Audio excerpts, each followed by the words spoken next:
Bonjour à tous. Direction la France, Paris, où le président de la République Alassane Ouattara séjourne en ce moment. Le chef de l'État s'est entretenu hier avec la première ministre de Tunisie à Paris. Le renforcement des relations de coopération entre les deux pays était au cœur des échanges. À Paris, le président de la République prend part à la célébration des 75 ans de l'UNESCO et au Forum de la paix sur Paris. Je vous invite à suivre un extrait de leurs échanges.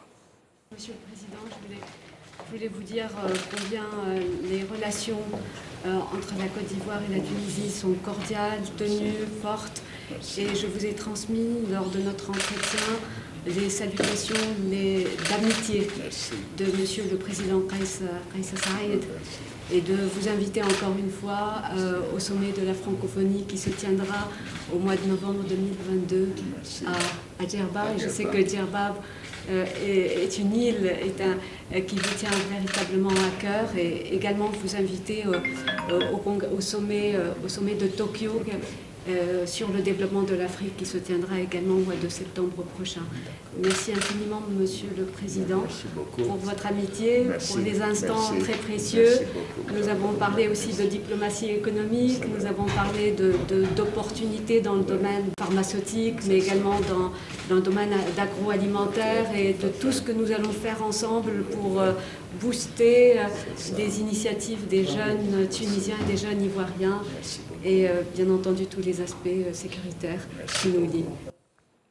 Voilà, et puis retour en Côte d'Ivoire en santé. Ce qu'il faut savoir, c'est que le mois de novembre est déclaré un mois du diabète, période à laquelle la communauté internationale célèbre la journée du diabète. L'édition 2021, rappelons-le, est marquée par la sensibilisation du grand public à la charge croissante de cette maladie et aux stratégies à mettre en œuvre pour la prévenir et surtout la traiter. La célébration de de cet anniversaire, ce 13 novembre, s'articule autour du thème accès aux soins pour traiter le diabète et coïncide justement avec le centenaire de la découverte de l'insuline en 1921.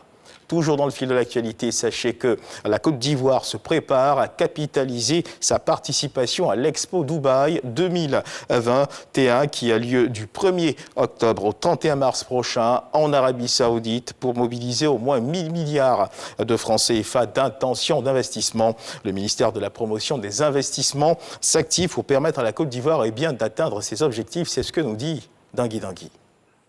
Expo Dubaï 2020. Du 1er octobre au 31 mars prochain, la Côte d'Ivoire se prépare à ramener au moins 1000 milliards de francs CFA d'intention d'investissement sur les bords de la lagune ébriée. L'heure est donc aux préparatifs. C'est dans cette perspective que le ministre de la Promotion des investissements a eu une séance de travail ce mercredi à la Chambre de commerce et d'industrie avec les représentants des ministères techniques faisant partie de la délégation ivoirienne. L'Expo universelle est la plus grande exposition économique, d'investissement et commercial dans le monde. Se tient chaque 5 années. Contrairement aux autres éditions, cette année, cette expo universelle a plus une allure d'affaires, de business. Nous avons un espace qui s'appelle le village Expo Dubaï 2020 où il y a 195 pays du monde présents. Nous avons un objectif de 43 000 milliards de francs CFA de projets d'investissement privé à envoyer d'ici 2025. Donc c'est une opportunité énorme. Le forum économique et la journée pays consacrée à la Côte d'Ivoire aura lieu les 25 et 26 novembre prochains.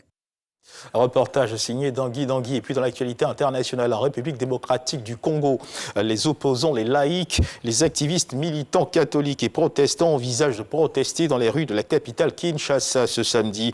La première journée de mobilisation des forces politiques et sociales de la nation contre l'équipe dirigeante de la Commission électorale nationale indépendante, la CENI.